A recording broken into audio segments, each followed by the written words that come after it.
Hey, welcome back to another video of AI Basics. In this video, we are going to learn how to set Grammarly keyboard. To set up and start using Grammarly keyboard on your device, follow these steps. Download and install Grammarly application. Open App Store on your device and search for Grammarly. Tap on Grammarly AI Writing Keyboard and click on Download. After the installation is complete, open the application and sign in or create a free Grammarly account. Now, you will get a prompt to enable Grammarly keyboard.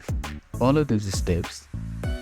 You can also go to the settings on your iPhone and click on General Keyboard and then click on Keyboards. After that, click on Add New Keyboard option. From there, choose Grammarly.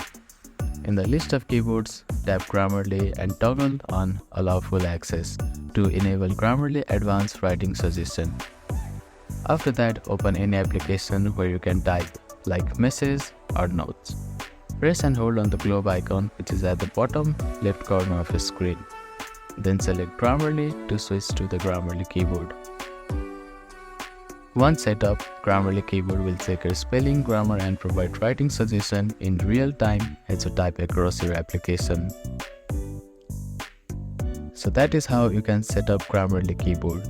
Thank you for watching this video. Please do not forget to like, share and subscribe to our channel and comment down if you have any queries.